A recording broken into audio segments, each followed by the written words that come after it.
Okay, so let's move forward a little bit. Sure. What sparked your interest in racing, and how did you step your foot into that? Because you raced for a while. Mm-hmm. And I was in my 21st year when I stopped driving. just a little while. Yeah. My dad raced, and he was a heavy hitter in Ohio and Pennsylvania. And the guy he drove for, well, he was going back and forth between two different rides. And the one guy that he was running for in 1970, he called him in 71 and said that he wants Dad to come back to drive for him.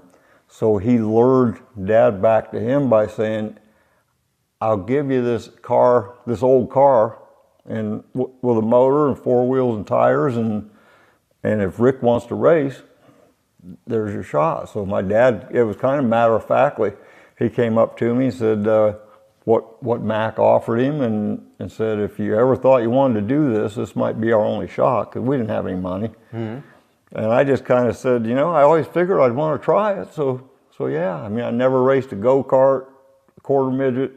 First thing I was in was a sprint car on a half-mile dirt track, Jennerstown, Pennsylvania. Wow, all the kids today start in kart, and then they just work their way up to 1600, 2000. Yep. But nothing. Okay. Sprint car. So you went out and got a little bit of practice and got some feel for it before your first race? There is no such thing. Right. Especially back then.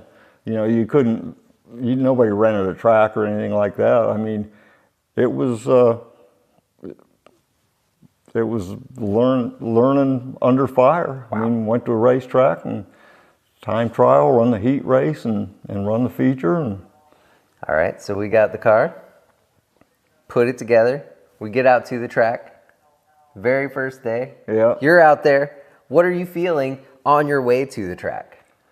You know, I'm sure I was pretty nervous, but I really don't remember that much about it. But I know the first night we started 17th and finished 7th, but it wasn't that good. I mean, I thought, oh man, we finished 7th. I think 7 cars finished. So no, but it was good. I mean, I ran a few years around Pennsylvania, Ohio, like my dad did. We raced against each other for a few years. That was hard on my poor mother. We moved to Southern Ohio, and I was still racing a lot. And then in '78, a guy called me from Memphis, Tennessee, to come down and drive his car. I had an ulterior motive. There was a young lady that lived down there that I had met when we raced in Florida in February. So I thought, yeah, I'll go down to Memphis and race. And I ended up staying there 7 years, 8 years, something like that. So, and then it just took me, I went to California for a year, Fresno, the armpit of California, they called it. And moved to St. Louis for a year. Just the girl I was living with in Memphis went to school up there. So went up there for a year. And then we split up, so I had to move somewhere, and I didn't want to move to Southern Ohio where my dad lived. It was just a depressed area.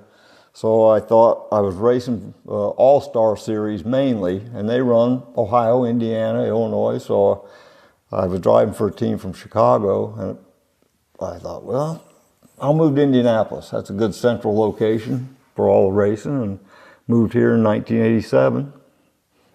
And we're talking these sprint cars. These are the ones with the big sideways fin on the top, open wheel dirt cars? Yep. Okay. Yep. They're pretty amazing machines, really. They're crude, but yet these days they're 900 horsepower, and the car weighs 1,200 pounds. And it's instant power. There's no transmission, no clutch. That's why they have to push them to start them.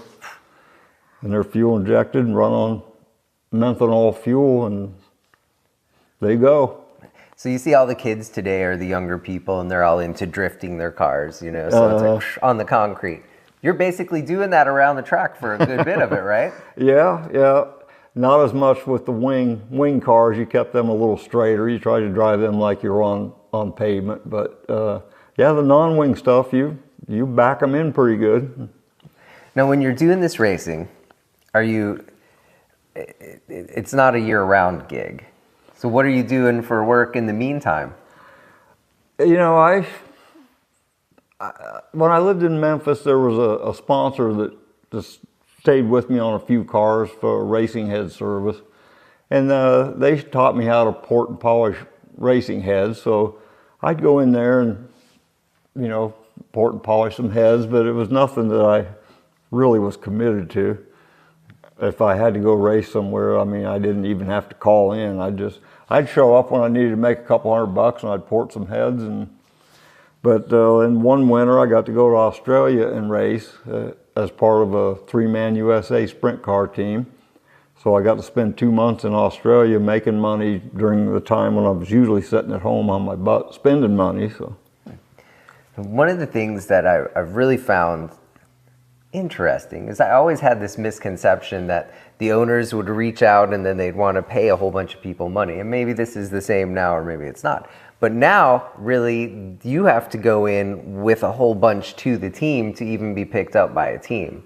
It's not like they just like say, I want you, I'm going to pay you a whole bunch of money. I want you, I'm going to pay you a whole bunch of money. Yeah. They're making the drivers bring to the table. Yeah. Did they do that back in your day? No.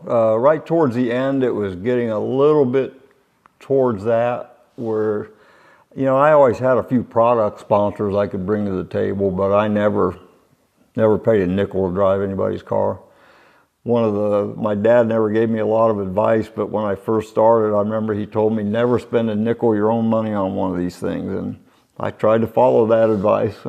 Pretty smart. So how many years? 21 years? Mm-hmm.